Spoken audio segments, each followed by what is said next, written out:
Glad you're here. I'm Jamie from the Montessori School of Education, and welcome to our course called The Pattern Aware Parent. But this course is really helpful for anyone who deals with children on a regular basis. So let's dive in. We'll start with one core idea from systems theory, and that is that not all systems work the same way. In the mid 20th century, some really amazing scholars helped lay the foundation for what we now call systems thinking. They noticed that many systems in nature, society, and human behavior don't follow straight lines or predictable rules. Instead, they shift, loop, and evolve. These are what we call complex adaptive systems. So, what does that mean for parenting? Well, let's see. Some systems are simple, like a light switch. One action gives one result. Flip the switch, the light turns on. Flip it again, the light turns off. Some systems are complicated, like a watch or a computer. It has lots of parts, but if you understand how they fit together, you can predict what they do. Then there are complex adaptive systems, like a coral reef, a classroom, a garden, or, say, your child at bedtime. These systems are alive. They're constantly responding to feedback, adjusting with time, and shaped by emotion, rhythm, and relationship. You can't fix them with a single rule. You can't control them with a checklist. And here's where we get into trouble. When we treat a complex system like it's simple, we end up using force. We expect one input to give one output. And when that doesn't happen, we get frustrated or think something's broken. Likewise, when we treat a complex adaptive system like it's just a complicated system, we over engineer. We add schedules, reward charts, behavior systems, trying to optimize every moment like we're tuning a machine. But complex adaptive systems don't run on logic alone. They run on rhythm, timing, feedback, and trust. You don't control them, you tend them. And that's the shift from control to awareness, from fixing to listening, from pressure to presence. Your child isn't broken. Your family isn't malfunctioning. You're just inside a living system. And once you start seeing it that way, everything changes. In 1961, a meteorologist named Edward Lorenz was running weather simulations on a computer. To save time, he rounded a number in his data from 0.506127 to 0.506. When he ran the model again, the result was drastically different. That tiny decimal change completely shifted the entire weather pattern.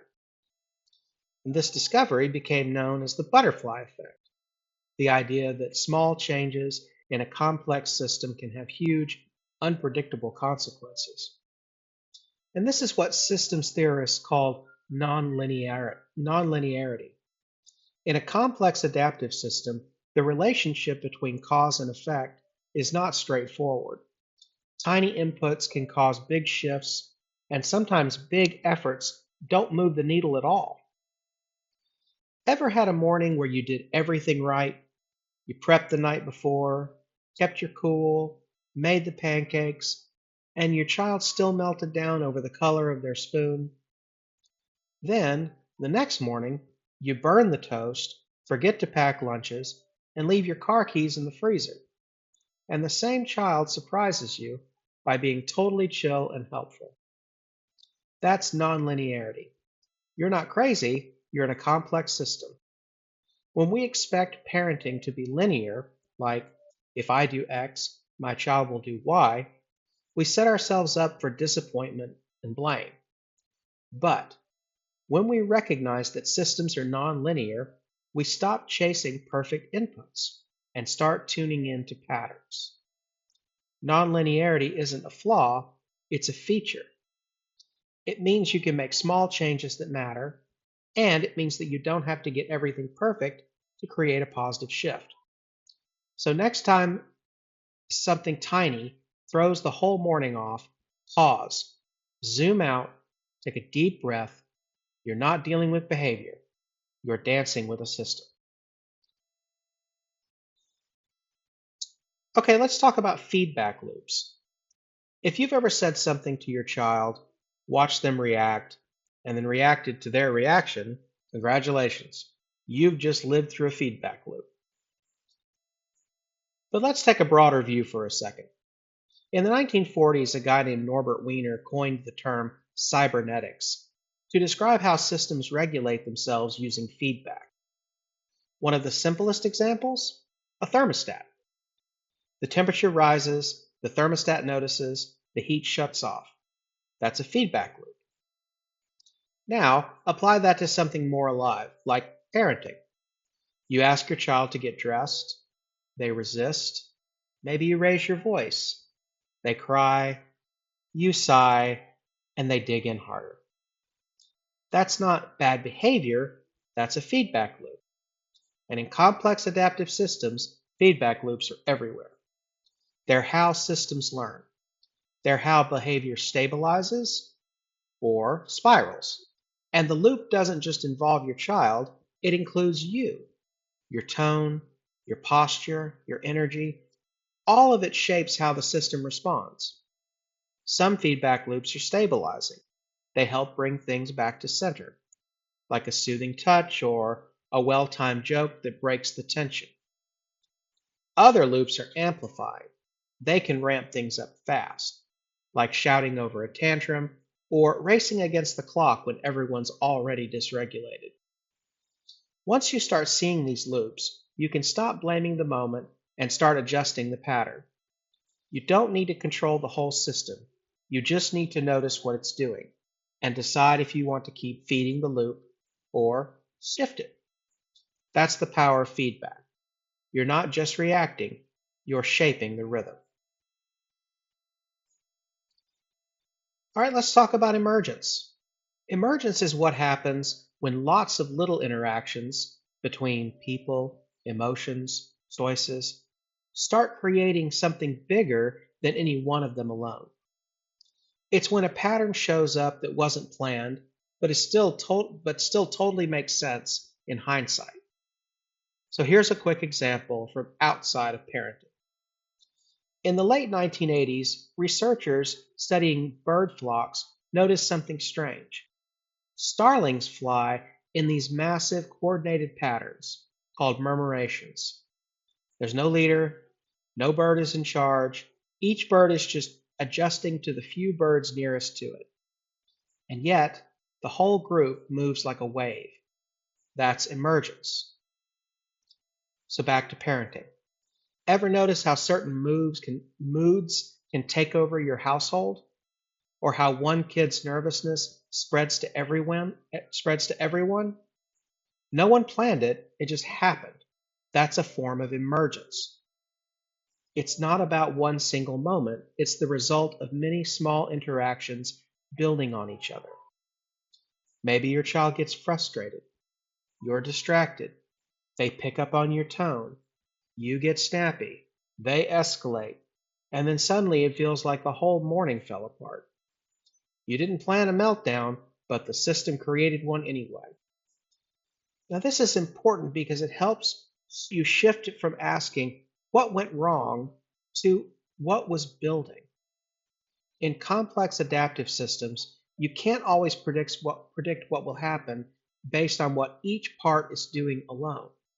You have to watch for what's emerging from the whole. And sometimes it's beautiful. Moment of kindness that spreads through your family, a new rhythm that takes hold without anyone forcing it, a ritual that forms all on its own. Your role isn't to force the outcome, it's to notice what's taking shape and support what's working. Because in systems like families, what grows is what gets tended. Let's talk about self organization. one of the most fascinating and overlooked features of the complex adaptive system. Let's start with bees. In the 1940s, Austrian zoologist Karl von Frisch discovered how bees communicate through something called the waggle dance. When a bee finds a good source of nectar, they return to the hive and perform a dance that tells the other bees where to go. No map, no leader, just vibration and rhythm. From this one simple behavior, the entire hive organizes itself to gather food efficiently. And that's self-organization in action. There's no boss bee handing out assignments. The hive works because of local interactions, shared signals, and responsive behavior. The order doesn't come from on top, it comes from within the system. And this happens in families too. You might notice your children inventing little games, setting up their own rules, or finding ways to cooperate that you didn't plan. In classrooms, students often order their own support systems, explaining things to each other, organizing materials, and creating little rituals. These aren't accidents, they're signs the system is trying to organize itself. As a parent, your job isn't to dictate every move, it's to notice the patterns forming and then support the ones that lead to connection, growth, and mutual respect. Self-organization reminds us you don't have to micromanage. The system wants to stabilize. Your presence helps, but control isn't your only tool. The question is, what's already forming, and how can I support it without getting in the way? That's the magic of self-organization. It's not chaos, it's emergence in motion. Let's talk about something called sensitivity to initial conditions. This is a fancy term for something very real, how small beginnings can lead to big differences. Let me give you an example from ecology. When salmon begin their long migration upstream to spawn, the temperature of the water can make or break their success. Just a 1 or 2 degree difference at the start of the journey can completely change whether they make it or not. That subtle shift affects their timing, their energy, even their ability to avoid predators, and that in turn affects the entire ecosystem around them. Small beginnings, big impact. Now, think about your child. The first 5 minutes of the morning, the first moments after they come home from school, the tone you use at the start of a transition. These beginnings aren't small, they're shaping the entire experience that follows. You've probably seen it. A missed hug that turns into a rough morning, a rushed response that turns into resistance, a soft word that changes everything. This is sensitivity to initial conditions at work.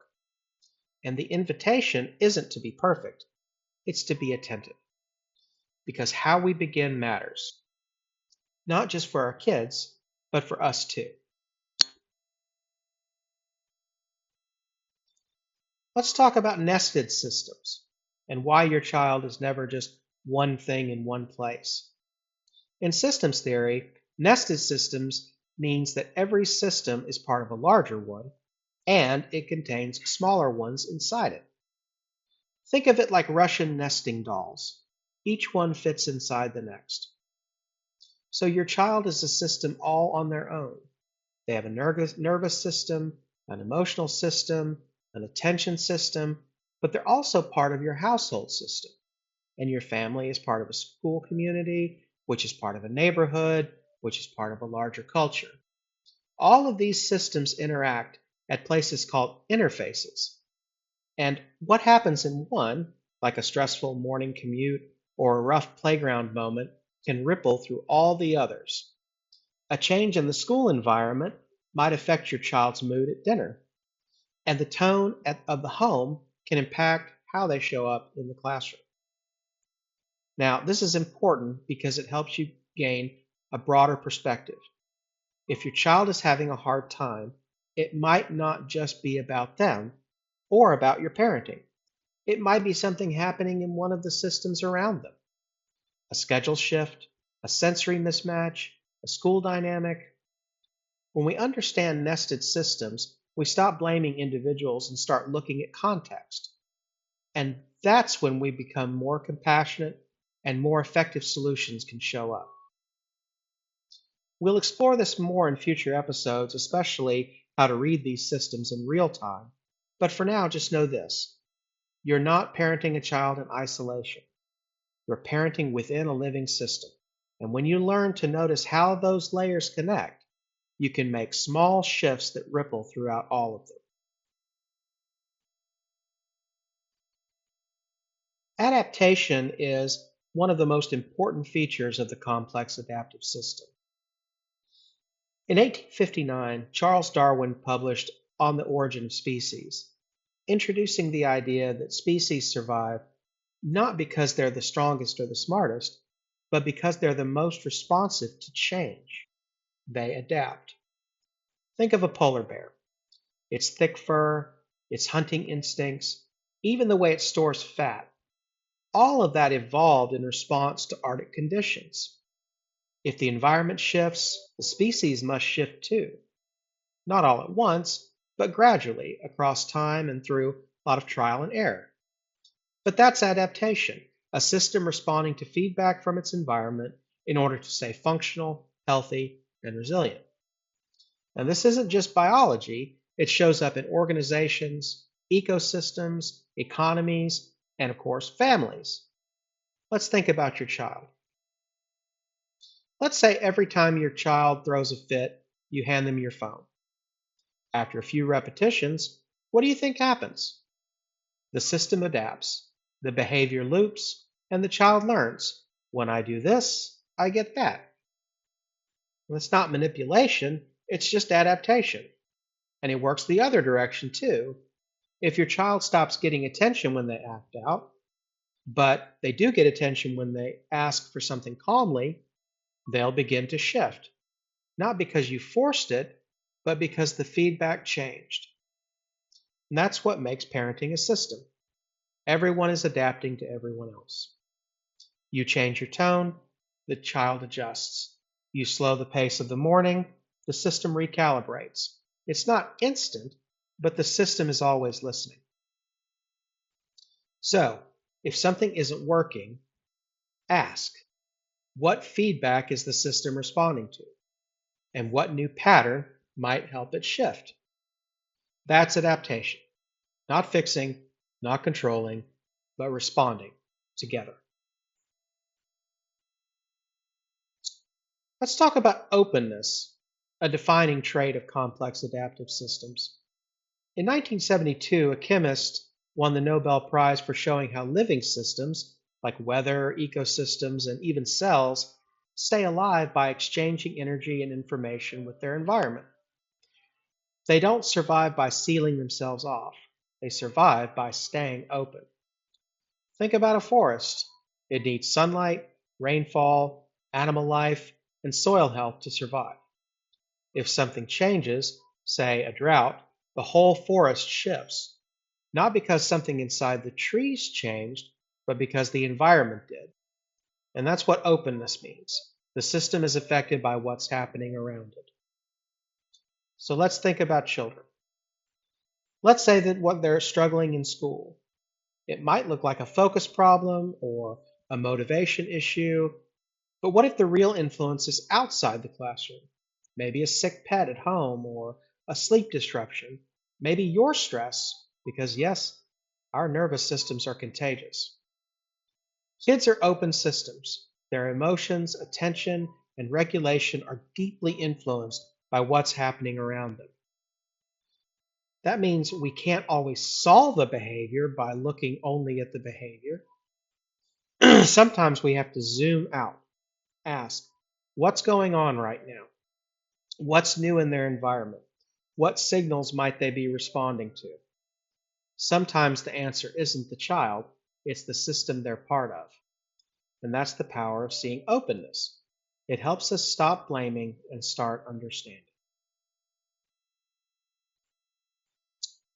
The final characteristic we'll cover in this series is that complex adaptive systems are dynamic and evolving.